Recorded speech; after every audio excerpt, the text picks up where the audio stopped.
Hi, everybody. Welcome to another Album of Record podcast. I'm Craig Lindell. With me, as always, is Andrew Schnicke. How's it going, Andrew? It's going pretty good. I'm keep waiting for this weather to change, and it never does. Ohio is determined to keep us stuck in winter, apparently, and so yeah. Yeah, and maybe the weather will change in time for the historic eclipse. Yeah, one can hope. Who would have ever thought that Ohio would be a tourist destination? But I saw a chart this week that every Airbnb in the path of the best viewing angles are all sold out, and it just happens to be right through my hometown. And yeah, it's exciting times thanks to Celestial Properties or something. Yeah, my parents' house is like just inside the path of totality, and so I'm going to be going up there to check it out, but I think we will only be in totality for I think like a minute and a half. It's not very long because they're on that like outer side where you don't get it for very long. But it's funny because we used to be sports guys, and we still kind of are sports guys in our personal lives. And I posted a video of famed Cavs reporter, LeBron reporter, now national NBA reporter Brian Windhurst talking about how it's kind of eye rolly to him, and he just couldn't possibly care about the eclipse. And to be honest, that's kind of where I am too. Like I'm not going far out of my way. If we weren't in the path, I wouldn't be traveling to the path. I joked with somebody that I'm just as happy to watch it in virtual reality on an Oculus and like whatever, it's fine. I'm probably a little more excited than that. Like I'm excited to witness it. I think it's cool that we happen to be in the path. So I'm excited from that perspective, but I agree that if it was going through Indiana instead of Ohio, I wouldn't be traveling to Indiana to see it. There's no way. So, well, this is not a general interest podcast about the eclipse. We talk about music, and before we get to our topic today, we are talking about Pitchfork. I said that on last week's episode. Before we get there, though, over the weekend, I took my family to the Rock Hall, and I'm not sure if you've ever been to the Rock Hall, but I have.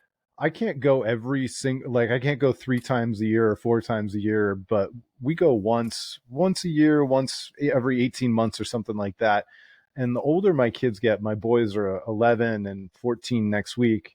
The older they get, the more it means it like actually means something to them when we go there. And I think a lot of Clevelanders have kind of taken it for granted, and there's kind of a lot of eye rolling over the guitar, the Stratocaster imagery that gets aligned with everything that Cleveland does because of the Rock Hall. But man, I can't tell you how much I love having that here in our hometown, and I can't tell you how much I love as a music fan, like being there. I get when I'm standing in front of a guitar that John Lennon played or that Jimi Hendrix played. I don't really go much for idolatry. I don't, but being in the presence of those instruments there's just something really powerful about it. I get emotional. It's awesome. I'll start by saying, maybe it's not fair for me to have an opinion on this because I'm not from Cleveland and I've never lived in Cleveland, but as somebody who's spent pretty much my entire life obsessed with music, I do not share the hatred of the guitar imagery being associated with Cleveland. I personally think it's cool and I like it. But again, I'm not a Clevelander, so you can take that with a grain of salt. As to the hall itself, I went when I was in high school, or was I in college? I don't remember, but it has been a minute since I've been there now. But I loved it. I thought it was phenomenal. Like for my interests in life, it was so awesome. Like you seeing these guitars and like literally standing there looking at a guitar that Jimi Hendrix played is just mind blowing. And then the second cool thing is like realizing how tiny all the 70s rock stars were, like, because they have the outfits, that they wore, and they are the tiniest outfits. I was like, it looks like kids clothing. It's like, how did these people fit into this clothes? When it's natural to look at a t-shirt worn by Christina Aguilera or some famous female rocker and go, oh my God, they're tiny. But I'm telling you, the clothes that the Rolling Stones wore in the 60s, Yeah, that it's Keith not and right. Mick wore, you're like, were they just like skin and bones, like Yeah, skeletons? yeah. I I've mean, never seen smaller t-shirts in my entire life. it's wild. But when I went, they had, and I think it was a temporary exhibit, so you can tell me if it's still there or not. With Pink Floyd's Wall, is that still Still there? there. Okay, that is just awesome. It's the actual wall that they took on tour, that was built as the show is going on, and it's so awesome to see that thing and be able to get right up close to it. I I thought that was awesome too. Yeah, So, the other thing that uh, you and I talked about not offline, but off podcast, is that over the last couple of years, they've really built out the interactivity of music where they've got a jam room where you can actually, they present you with a song and a group of musicians can come together and learn that song. We saw a couple people learn a Nirvana song and then play it live in the jam room. But that's then so cool. across from that, they've got just they've got two drum rooms where you can learn to play drums and pound out on the drums. They've got guitars all over the place. You can just pick up and play. I got to pick up and play Gibson Jumbo, which I've always wanted to play. And so, as a musician, I just loved the addition of the interactive part and kind of embracing the everybody could be a musician angle. Yeah. They're also embarking on a huge expansion that's going to do even more to highlight the archives, bring another venue space, a much bigger venue space. And I can't wait. I just love that whole thing. I love the fact that there is enough money and investment and donors to do an expansion. And for anybody who hasn't been there, like, maybe you'll find it cheesy, but I kind of don't think so. The one thing that I will say though, you don't have to spend $84 on a t-shirt in the gift shop. I Yeah, pass that not up. so much. Not so much. I'll just agree with what you said. I would have no problem recommending the Rock Hall as a destination for people to travel to go see. I think it's worth it if you really love music. You have to really be into music and the history of music. If you don't care about that at all, maybe that's probably not for you. But just as if you're not into baseball, don't go to Cooperstown, right? Like, Well, and on top of it, if you're one of those people who is like, hip hop's not rock and roll, why is this stuff even okay? We heard yeah, you, but don't.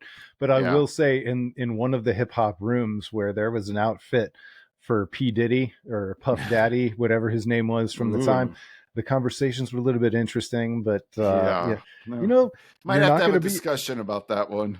you're not going to be without problematic outfits in between Michael Jackson, his Yeah, jackets, and everything else. Like it is what it is. yeah. Some problematic people made some of the greatest music of all time, and maybe we'll talk about that on another episode, Yeah. but not today.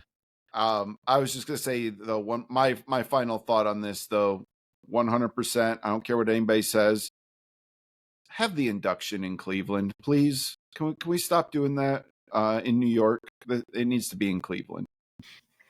Well, it's in Cleveland every now and again. I think we rotate. We used to rotate with just New York. Now I Mm. think we might rotate with New York and LA.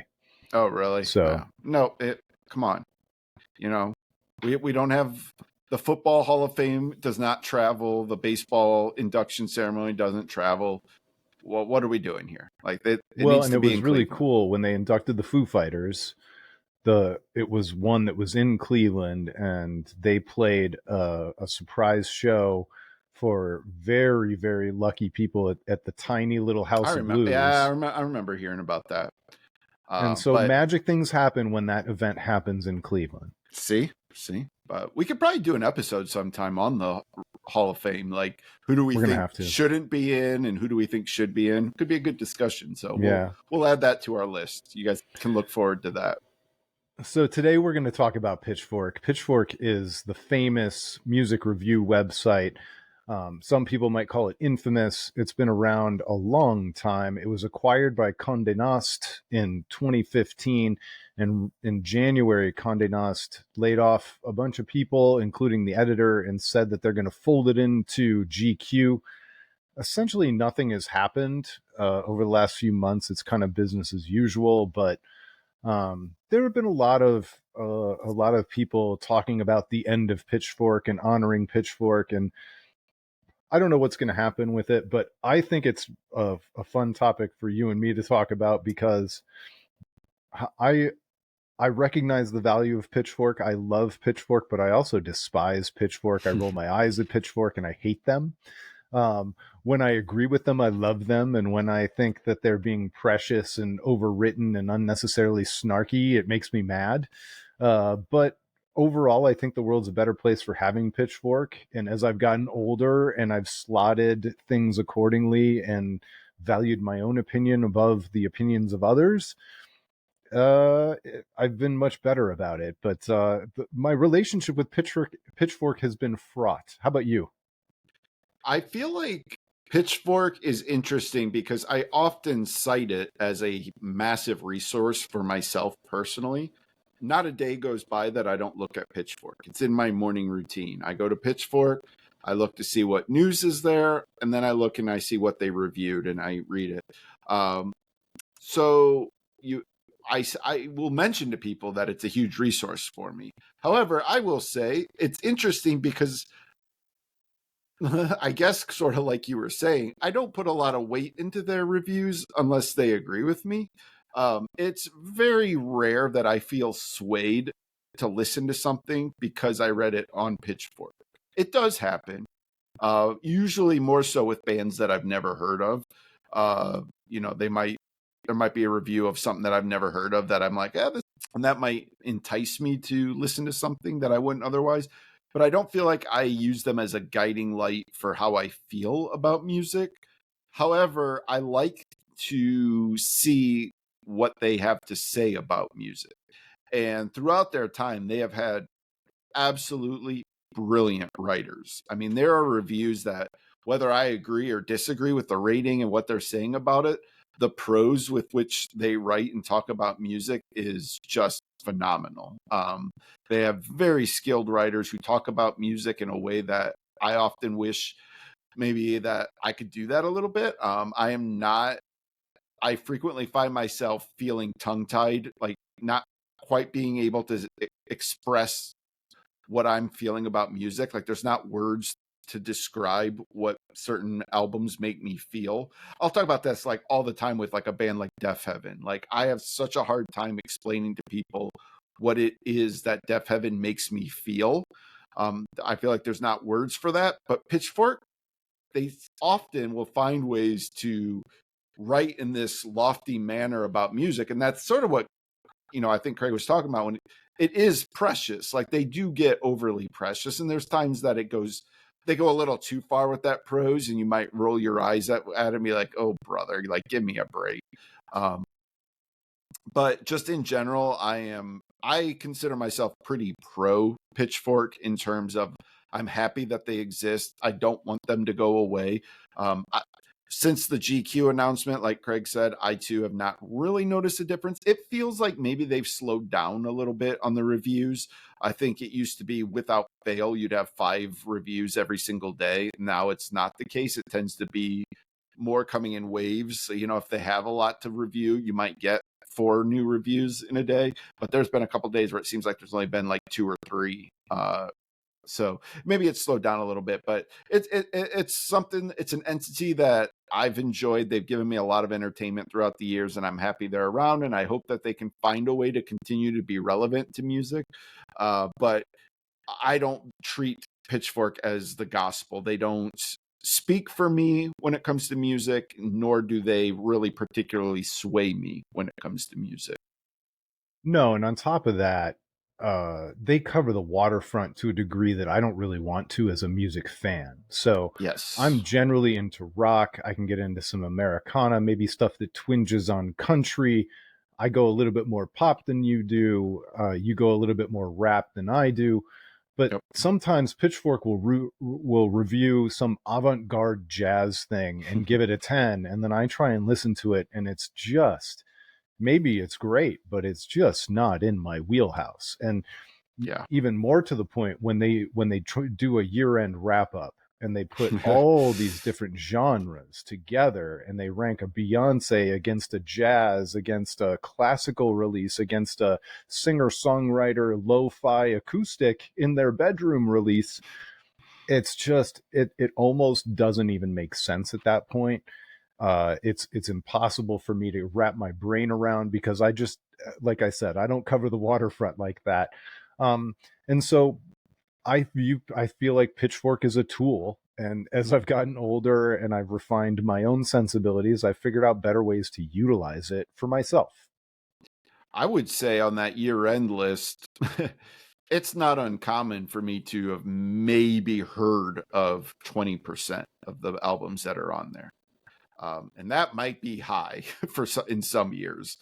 Uh, and what's funny is I mentioned I read them every single day. Now I don't read every single review. I don't want to give that impression. I don't, but I look at the site every day. I see every album that they review, and it's funny. Like at year end, when I see their list, I'm like, there's no way they actually reviewed this, And then you click on it. Well, yeah, sure enough, they reviewed it, and I just don't remember. Like they have a width to them that I can't even wrap my head around. And I feel like I listen to a lot of music compared to the average music listener. I feel like my taste is fairly wide, but like compared to the width with which Pitchfork covers music, like I'm just a tiny little stream in the middle of that. Like, so, and again, that's because it's not one person writing all these reviews. They have all kinds of different people reviewing all these different genres, and that's why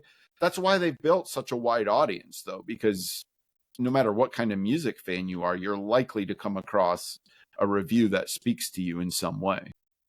Well, and that's the enduring legacy of Pitchfork, is introducing us to these critics and these writers and these personalities. You and I are unabashed fans of Ian Cohen and Steve Yes. Hyden and so many of these people who have varied amounts of reviews at Pitchfork, but they've always had enough of a freelancer budget, and they, because they do want to cover all these different genres, most serious music critics that we know and love over the last 20 years have written at least a few Pitchfork reviews from For time to sure. time. And so I hope that as this venue changes, it's funny that when Condé Nast announced that they were changing this, they called it evolving the brand, which is Yeah. okay. I'm not sure that evolve means what you think it means, but I just hope that there are enough venues between Uprocks and Substack and all these different places that our favorite writers continue to make a living, so that they don't fade off into a different thing. Because I like reading what they write about music, and I want them to be able to continue to do so at a subsistence level. It's an opportunity for Stereo Gum, man. I'm telling you, like, It is. hire some of these guys. Like Ian is written for Stereo Gum.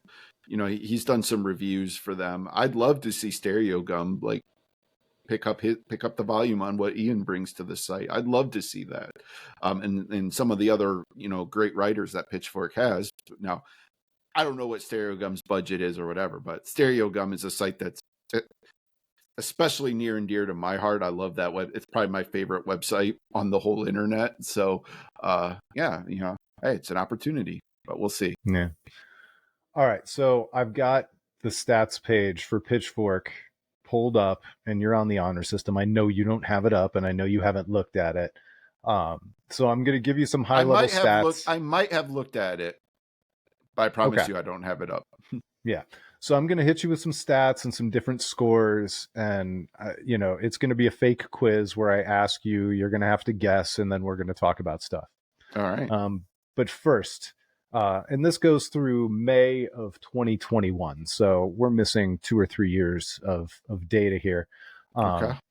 How, if you had to guess, how many total reviews do you think are in the archive at Stereogum from 1999 to 2020? So try and do some quick maths here in my head. 365 days a year. Five. I'm gonna say 17,000. Not a bad guess. It's 27,809. Yeah, that's kind of a bad guess, but And now I'm assuming that also includes, sometimes Pitchfork goes back and they'll review historical, the reissues and historical releases. yeah, So like, even though, the Sunday reviews are always reissues and like revisiting reviews. Yeah. so for example, do you know how many times they've reviewed records by the Beatles? Huh. That's interesting. 19. 21 times. Ooh, okay. But so by the time you take all those classic albums that pre-exist their existence and you add those into the archives, and the compilations, I'm sure they reviewed like all the compilations. All right, so Pitchfork most? Is that the most? The Beatles? Yeah, that's the most. So Pitchfork is well known for some of their reviews with the lowest possible ratings, and maybe we'll talk about the 0.0s at some point. But if you had to guess, I've got some things to say about some low scores, so we'll get to that. If you had to guess, and you do, what do you think is the most used score? So I know Okay. because I actually saw this and I remembered it because I thought it seemed perfect. It's 7.0. It right? is a perfect, yeah. Like in high school, that would have been a C. Yeah. But that's your baseline then. That's just, I love the fact that like it works out that way. Like the math actually backs that up, that the 7.0, that's your base. Like if you put out a 7.0 on Pitchfork, that is an album that they say is fine. Like, well, and you did a fine album. From your perspective, if one of your favorite bands puts out a record and Pitchfork gives it a 7, how does that make you feel? Like, that's a good thing. Sure, because like if they give Pearl Jam's new album a 7, like that's going to be pretty damn good, because I would expect it to be more in the six-ish range. I feel like that's probably about where like what Gigaton was, probably a 6 or maybe even a high 5. Yeah, I expect most Pearl Jam releases in these days to be in the 5s. Yeah, so a 7 means they did a great job. Okay, so the Beatles are the most reviewed with 21. Do you have any guesses as to who some of the other most well, is that the most? No, these are the highest average scores. Let's go to the highest average scores. So the Beatles also have the highest average score. Okay. And I'm going to give you some of the other historical ones that predate the site. Okay. So Miles Davis has an average score of 8.6. The Beatles' average score is 8.9. And then there is a modern rapper on the list. Well, okay, I know who that has to be. It has to be Kanye, right? It is 8.2. Yeah, which is kind of funny now, but yeah, again, we talk about things that are perhaps problematic. We can talk about Kanye, but I mean, there's no question Kanye has been an absolute Pitchfork darling, like throughout his career until these last couple years. But like, I mean, I'm pretty sure what was his album? The one that had Monster on it. It's My Beautiful Dark Twisted Fantasy. I think that got a 10.0, didn't it? It's something like that. Yeah. So yeah, so that one makes sense that he's up there. Is Vampire Weekend, are they up there? They are not on the list, but it also ends at 2021. They should be. Oh, yeah. Okay. But yeah, My Beautiful Dark Twisted Fantasy got a 10.0. Yeah, I thought I remembered that. And that was back in 2010. Man, yeah, that was a long time ago. I know. Let's see here if I can guess Has any anything others. happened with Kanye since 2010? Let's see. I'm trying to think if I can think of like who are Radiohead. They're not on the list, but they are Really? very well reviewed. That one surprises me, and I know they have a 10.0 on that's propping them up as well. Yeah. The other one that's notable to me is Prince. Prince has an 8.1. Oh, wow. 17 reviews. Wow. Huh. Okay. Yeah. I'm very much a casual from afar observer of Prince. I don't know that I've ever listened to a Prince album from start to finish. So I'm weird. I love Prince's greatest hits, and I'm an unabashed defender of Diamonds and Pearls because I had it. I had that record. I listened to that CD nonstop, and I love the Dangerous video for Get Off. I love the song Diamonds and Pearls. Oh, No I matter remember that one big time. That's a junior high big time song for me. Like that, because again, that was the one like all the girls liked that song too, and so like I slow dance with girls to Diamonds and Pearls, so forever and ever, I'm gonna love that song for sure. That's how it goes. Yeah, but yeah, I really don't think I've ever listened to an actual Prince album from start to finish. But like if I hear a Prince song, like I usually tend to like it. But I don't know. It's just one of those things I never went in on Prince, I guess. When guys our age, I was born in 79. You were also born in 79? Yep. So, I mean, we were like 4, 5, and 6 when he was at his absolute hottest. Yep. And he was not exactly family friendly. So it he makes just didn't sense. he didn't seem cool to me and my group of friends too. Like he was, he dressed flamboyantly and like as a junior high kid, like I just didn't relate to that and I didn't understand it yet. So, it's yeah, I'm guessing people didn't get Bowie in the 70s unless they were a little bit older too. Right. Yeah, like exactly. androgyny and all that danger and all that stuff. It's hard to hit a 12-year-old. Correct. It's just hard to make sense of it. Yeah. But it does make sense that I kind of went back later and just absolutely worship the Prince catalog today. I'm in no way am I saying anything bad about Prince. However, I will say I'm surprised that he's rated that high on Pitchfork. But I'll also, to your point about never listening to a Prince album from beginning to end, I've barely ever listened to a Beatles record from beginning to end, other than the White Album. It was all the greatest hits for me. And why wouldn't I have listened to the greatest hits? I had the red double CD and the blue double CD. Sure. And that's what I listened to most of the time. My parents had those on cassette. I remember listening to those. So my parents like always had different. My mom was really liked Paul McCartney, so she had Paul McCartney records. Like they liked the Beatles, so they've always kind of been a presence there. But I don't know. Probably when I was definitely out of college. I was probably like 27 years old or so when I just went all in on the Beatles, and like so now like I listen to their albums all the time. So for me, I'm a huge Beatles fan, but yeah. All right, so let's talk about artists with the lowest average scores among artists with 10 or more reviews. 10 or more reviews. So here, I'm not going to ask. I know. So here's how we're going to do it. I'm going to tell you the artist and how many reviews, and you're going to guess at what the average score is. Oh, okay. So let's start with one of our favorite bands, 9 Inch Nails, 17 reviews. 9 Inch Nails are on the. Is this all so like it wasn't just the Fragile that brought this down? Wow. Average score across 17 reviews. All right. Well, I know the Fragile got a 2.0. What the like? So now it even has me questioning like what they even would have given like a good 9 Inch in their mind, a good 9 Inch Nails review. So I'm gonna say, could this be like a 4.1? It is 6.2. 6.2. Okay. That's not as bad as I thought then. And I'm not doing these in order, so you can't just figure out like, oh, this one's going to be higher, this one's going to be lower. Coldplay with 13 reviews.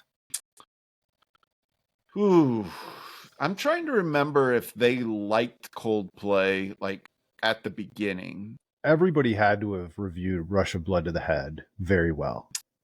And even like the one that had yellow Parachutes.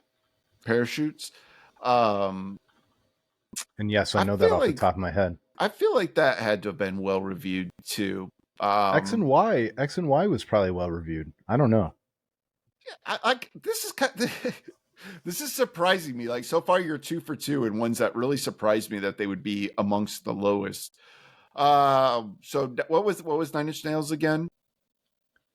9 Inch Nails was a 6.2. Coldplay 5.9.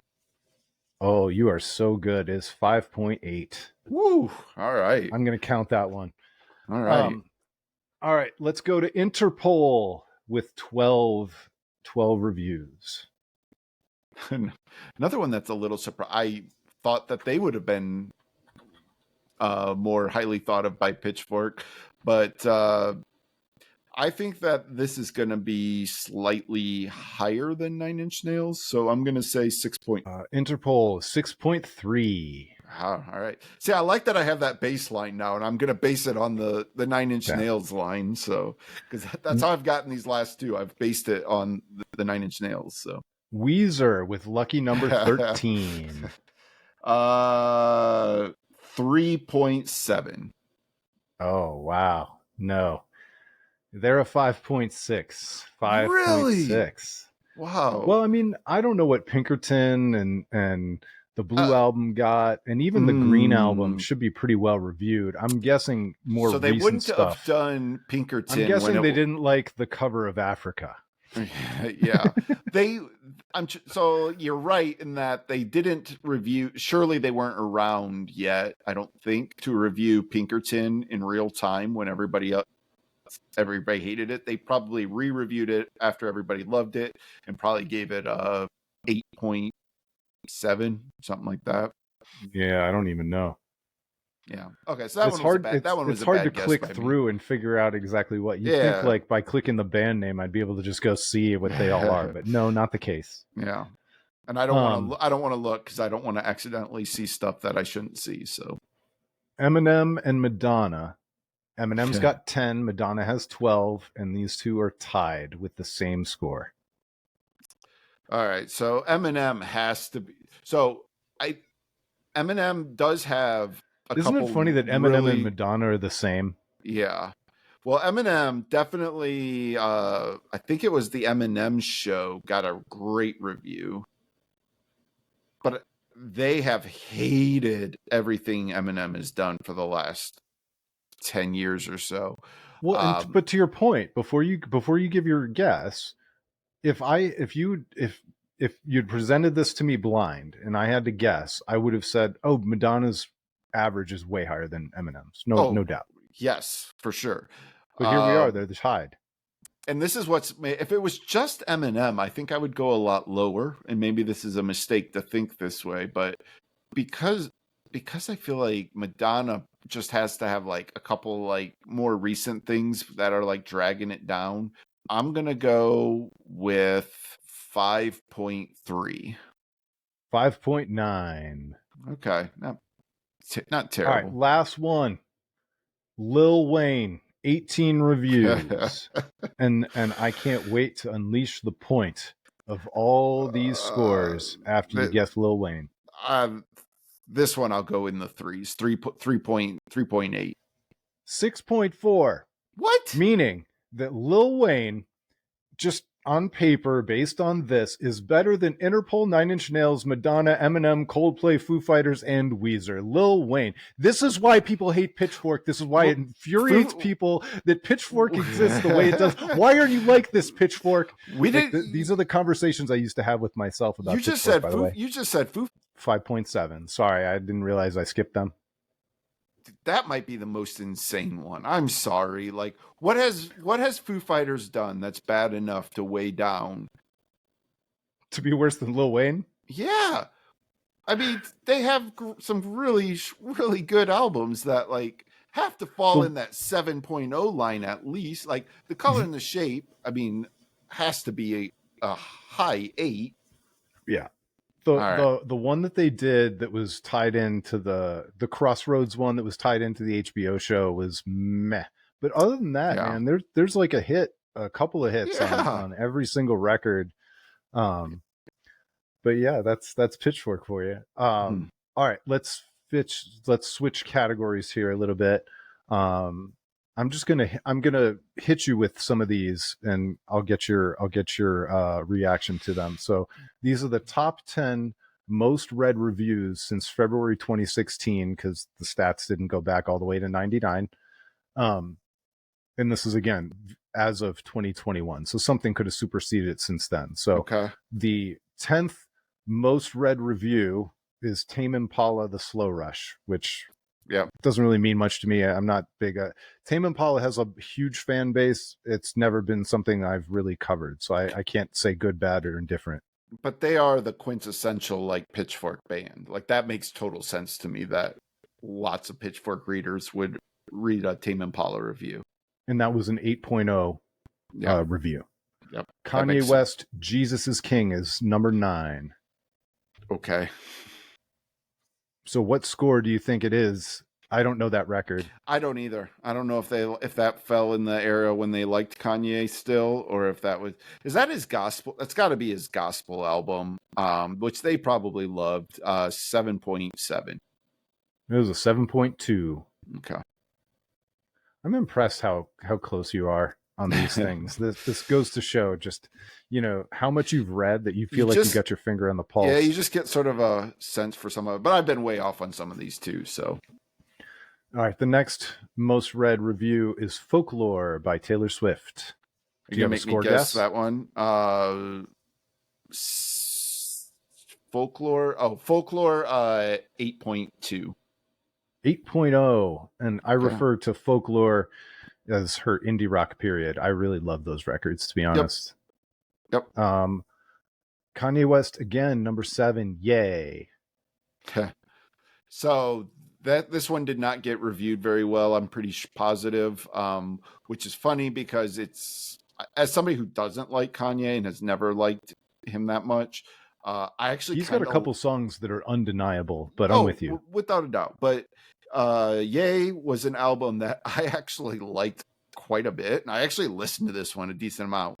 But I remember everybody hated it, so 5 point. No, they wouldn't have gone 5. 6.3. 7.1. Okay, well, they liked it more than I thought they did. Next up, the Lana Del Rey record from 2019, Norman fucking Rockwell.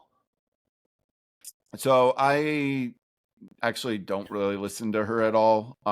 Pitchfork always likes Lana Del Rey more than you do. I know that they love her. I just don't know, like, this album. I couldn't tell you which album this is, so it's hard for me to get a good guess on it, but 8.3. This was a 9.4 best new music. Okay. It's interesting. So far, we don't have any, hey, we read this because it was so low. Yeah.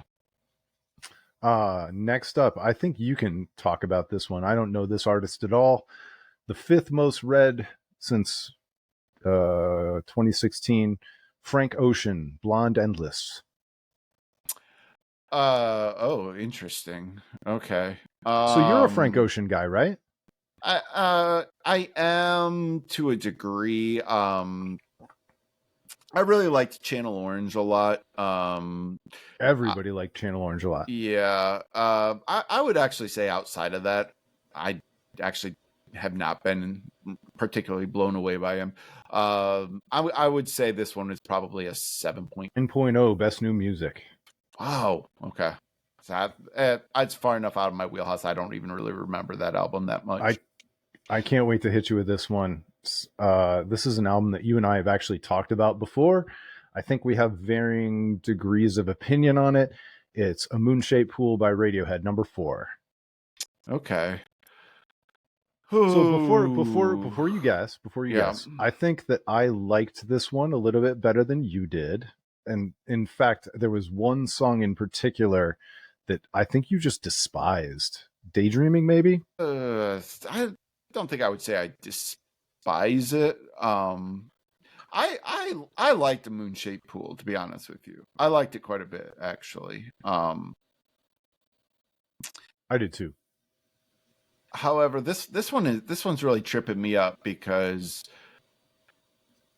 there's a degree to which, while it is still definitely a Radiohead album, there was a feeling at the time amongst certain sects of Radiohead fans that it was sort of mailing it in, that they were kind of going through the Radiohead motions at that point and like cleaning up their vault of ideas of songs that they had laying around. And I feel like that might It's hurt like this their score version a of little Lost bit. Dogs. Yeah. So, well, yeah, it is, but sort of made to be a new album. I'm going to go 7.9. Man, I was shocked by this one. This was a 9.1. I don't remember I would them have being guessed this that crazy about this. I would have guessed that Pitchfork didn't review this one as well as I liked it. Yeah. It almost like it was too clean and poppy and not experimental enough that I figured Pitchfork would not like it as much as I did. Yeah. Okay. Number 3, The Life of Pablo from 2016, another Kanye West album. Pitchfork. How much money is Pitchfork made off of reviewing Kanye West? Seriously. Well, clearly, because all these people are reading them too. By the way, this was the record. Such a mess. Hang on a second. This is the record that he released, and then I think he edited it a couple of times. Yeah. And just kept releasing new versions. Yeah. So which is really destructive. I don't even know what version they reviewed, and they probably gave it a good review. I'm going to guess that they actually gave this a great review. I'm going to think that this is 8.8. 9.0. Yeah. All right, only two more. I just felt like I remembered that they really liked it, and this is the point where I was infuriated by Kanye because I thought it was such garbage to put out an album and then change it up. Like it's just, I am not a Kanye fan. So, well, and I'm with you on the edits, man. If you want to release another version, but you can't change the canon. Yep. Don't change the canon. All right, number 2 on the list, a 2018 review of a band I never listened to, Anthem of the Peaceful Army by Greta Van Fleet. Okay, so I know this is like a 1.5. This is one of the more all-time infamous, not the most infamous negative review, but it's up there. It was like a 1.5, wasn't it? It was a 1.6, and let me read the opening line from it.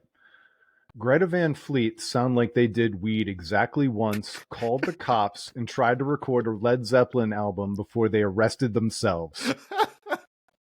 That's phenomenal. Like it's an overly harsh review. Greta Van Fleet is not as bad as this review, but the writing, again, this is where I say, even if you disagree, the writing is just phenomenal. Like it is just an absolute skewering of an artist. Let me finish the opening paragraph.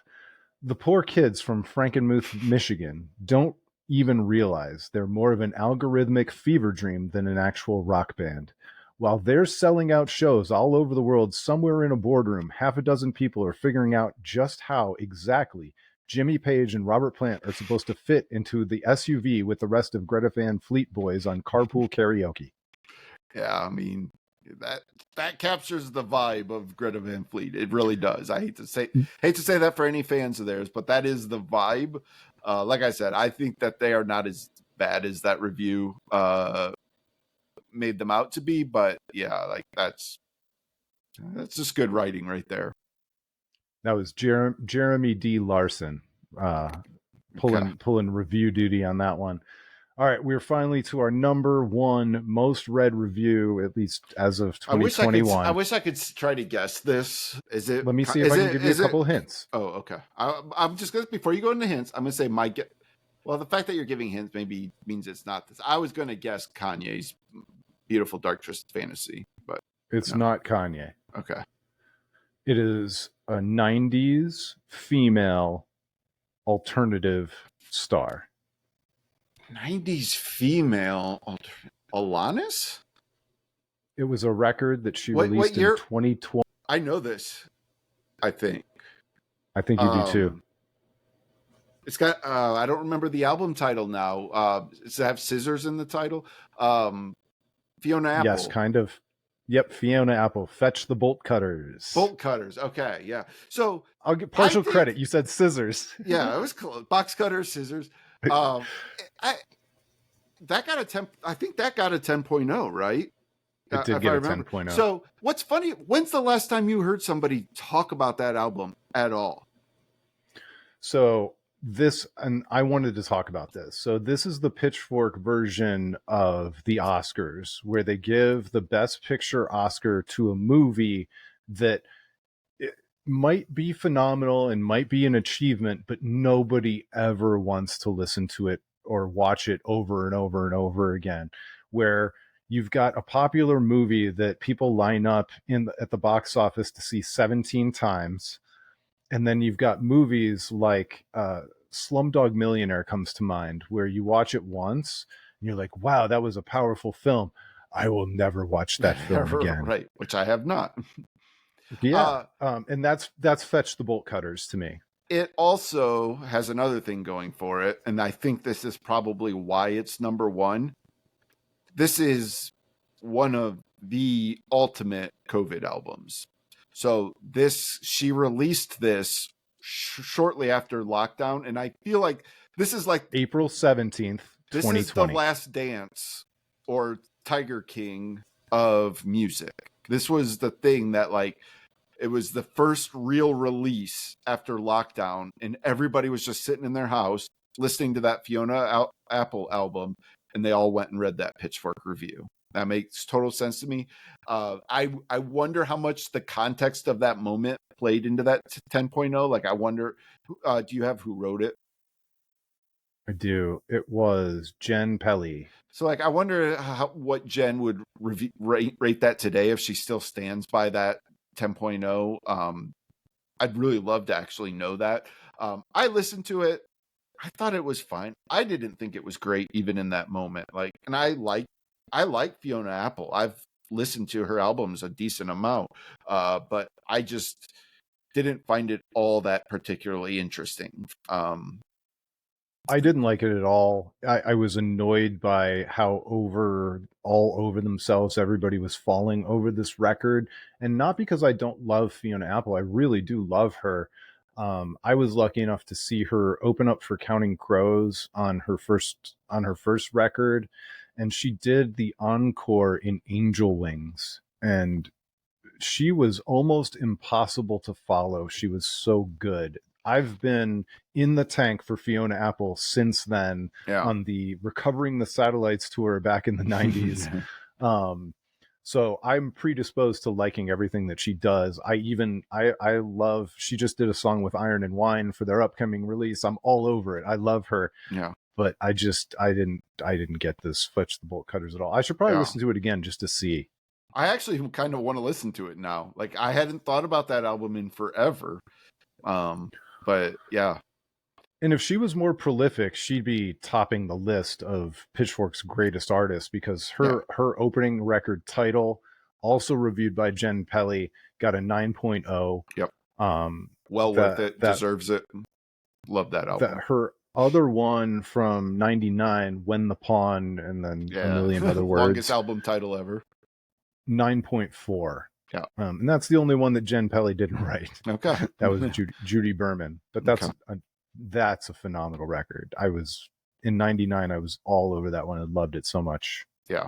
All right. I think that completes our most read reviews. Okay. So can we talk a little bit, unless you had another direction you wanted to go? I want to talk about one particular Pitchfork writer. Okay. I want to talk about Brent D. Crescenzo, and I don't know if I pronounced that right or not. I want to talk about, like, so he has probably what I think is maybe the most famous review. I feel like it's the review that put Pitchfork on the map for a lot of people, and that's the Kid A review, which he gave a 10.0 to.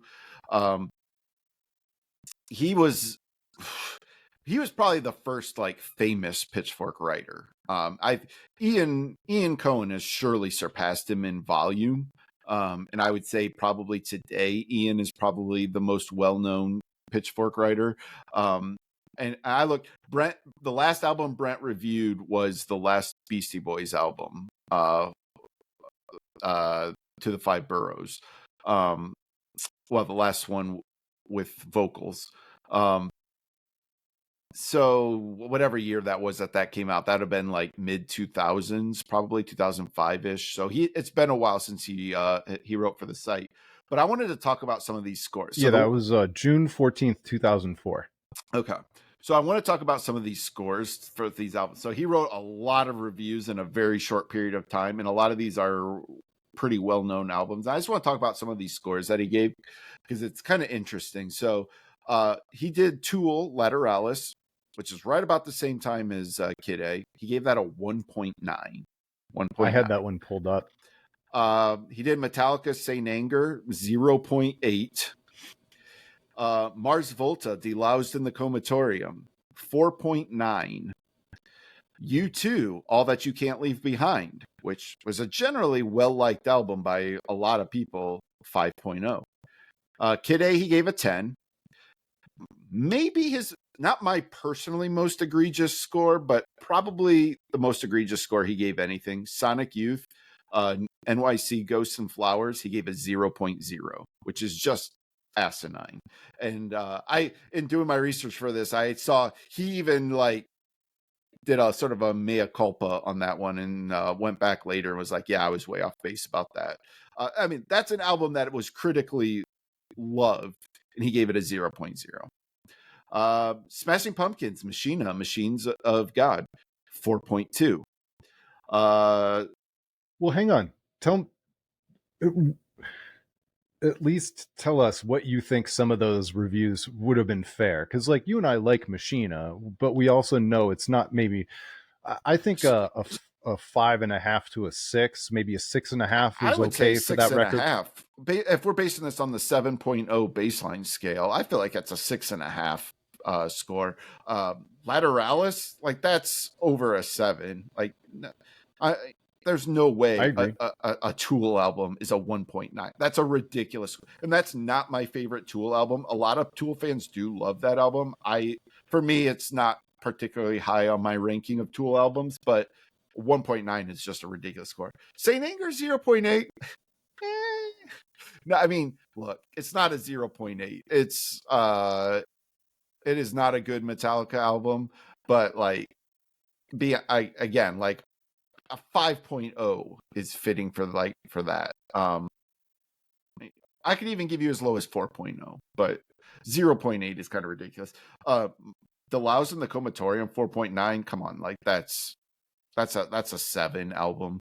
U2, All That You Can't Leave Behind, that's got to be closer to 7. Like that's a perfectly fine baseline U2 album.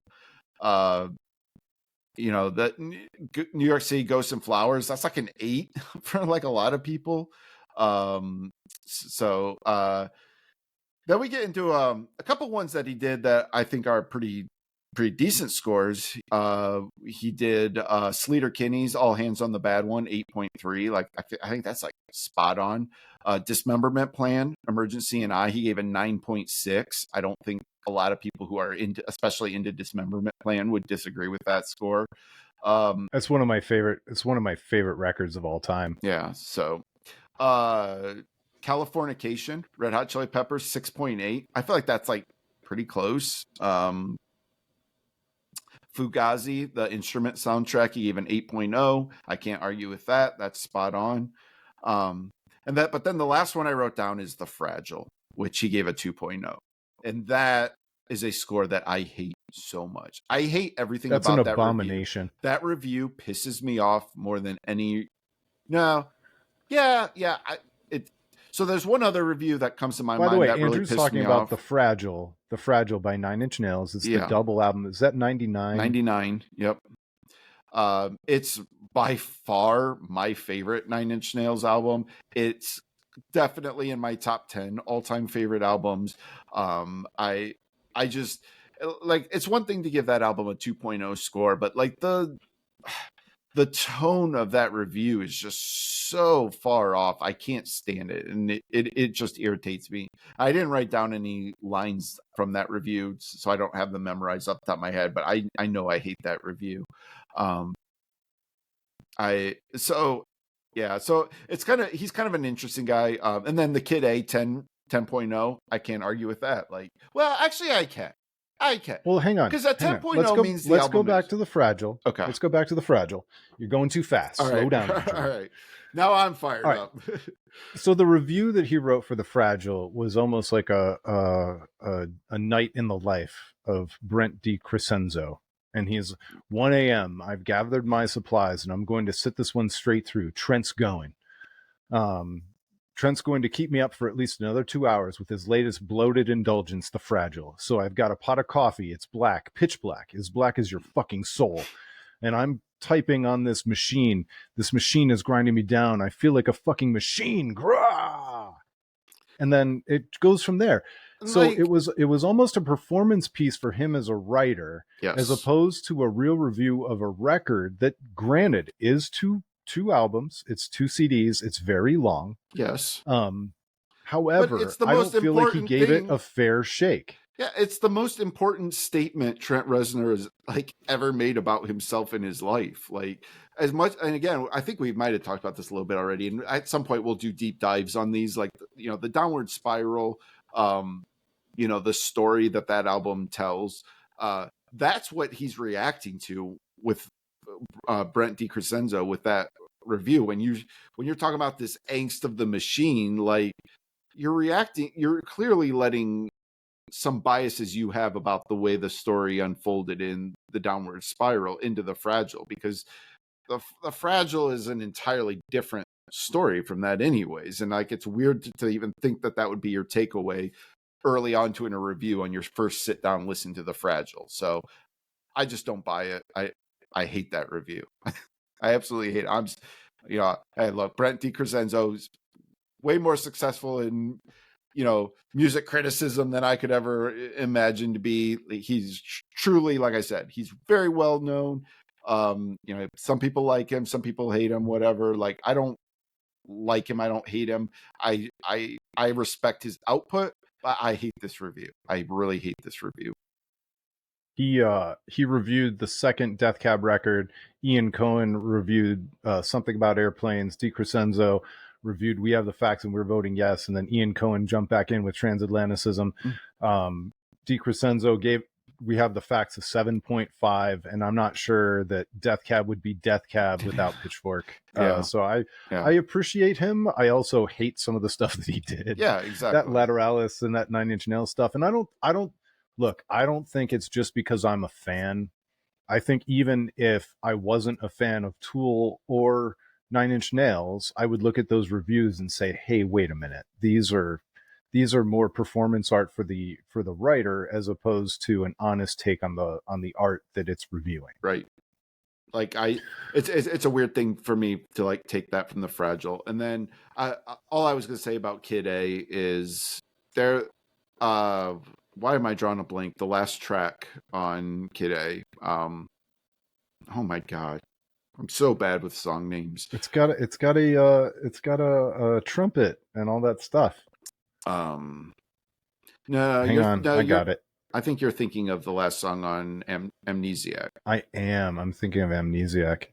The last song on Kid A is what prevents it from being perfect, and I can't think of what it's called. And I can tell Craig is doing his duty as researcher. It's Untitled. It's called Untitled. Motion picture soundtrack into Untitled. Yeah, motion picture soundtrack is what I was thinking of. I don't. It when we talk about like an album that good, the fact that it didn't land the closing track is such a tragedy, man. Because like you got to nail that for that album. But anyway, so 9.9. It's not a 10.0 for me, but. Fair enough. One other review that I don't remember who the author is that I want to talk about that you and I talked about. It's a more recent one. I wanted to talk about that review a little bit of that Bethany Cosentino's solo album. For those who don't know, she's really the one of two people in Best Coast. She's the driving force. She's the one you've seen or heard of if you're familiar with Best Coast. She put out a solo album. I don't even remember what it was called. I didn't like the album at all. So this is not a I love this album and how dare they give it a bad review. But the review they gave it was the meanest review other than the Jet review. Well, no, this one is meaner than the Jet album. Do you remember what they did for the Jet album? Do you remember what that review was? I don't. There are no words. It's just the video of the monkey or gorilla drinking its own pee, peeing into its mouth. That was their review. Yeah. And the Bethany one is actually meaner than that because it took way more time and effort. And it's the most pedantic review I could ever, where they just went hard on the grammar she was using, the phrasing she was using. They basically tried to go sort of a long-winded way of calling her stupid. And I did not appreciate that review at all. It really irritated me. And I say that as somebody who didn't like that album. I didn't like the direction. She was going like an Americana route, which that's not what I like Bethany Cosentino for. Now, if she wants to make that kind of music, more power to her. She deserves to be happy. I am a fan of hers. I'm a fan of Best Coast. It just wasn't what I wanted. And I just didn't care for the album, if I'm being honest. But to give a mean-spirited review like that was really irritated me. And Pitchfork has done the score. The score was a 5.9, which is not the worst score in the world. Right. But you're right. The rhetoric and ripping apart the lyrics, and not just ripping apart the lyrics, but essentially ripping apart the artist as part of ripping apart the lyrics. Yes. Just felt uncalled for. Yeah, you nailed that point right there. It wasn't just that she said the lyrics were bad. She said she basically implied that Bethany is stupid. That's kind of the impression I got from reading it. And I just didn't think it was really all that fair. And I didn't even think it was all that accurate. The lyrics aren't near as bad as this tried to be. And I was very it was very heartwarming to see a lot of artists spoke out in defense of Bethany and that album in her lyrics. So I was happy to see. I remember seeing that. It was all over Twitter. A lot of artists came to her defense on that because it was not a good review. And that's where at the beginning we kind of bring this full circle, bring this one back home. When we talk a little bit about Pitchfork and they have the power to really uplift you in the way they talk about music, but man, did they also have the ability to really piss you off because they could be really shitty about music in a lot of ways as well. Yeah, well, and that's actually where I want to leave it with one question. There's no doubting that you and I love Pitchfork, even as we criticize and make fun of certain things and certain reviews that certain people have done. It's hard to put something like this together and keep it going for this long and cover just the breadth of artists and genres that they've covered. But one of the 0.0 reviews that always sticks out to me is the Liz Phair album, Liz Phair from 2003. That's another famous one. Her big radio hit, Why Can't I, that she wrote with a songwriting team. She went maybe a little bit pop, or a whole lot of pop. Gave it a 0.0 in 2003. And now this is kind of the luxury of us being non-professionals and not really writing reviews. I write about music. Occasionally I write bad things about certain people, but it's usually bad things about people I used to love and then I've changed my opinion on. And so I'm kind of commenting on myself. All my stuff tends to be autobiographical as opposed to straight up reviews. But if you are writing about a record and you think it's a 0, or should it just be left on the cutting room floor? Should nobody write it at all? If you're going to be fair to an artist and a record and the fan base that might enjoy that art, should a 0.0 review even exist in the universe? Does it make sense? I don't none of the, I shouldn't say none of, because I'm sure I don't know every album they've given a 0.02, but we're mentioning Liz Phair. We mentioned Sonic Youth. I'm trying to remember off the top of my head.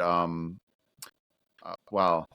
I think that Jet album got a 0.0, but even that Jet album, and I don't remember the name of that album, but it was it's Jet. It's what do you expect? But like, it's like, do they even need? Why are they even reviewing Jet? Why is Pitchfork reviewing Jet? Like, clearly, your Pitchfork is not going to like a Jet album.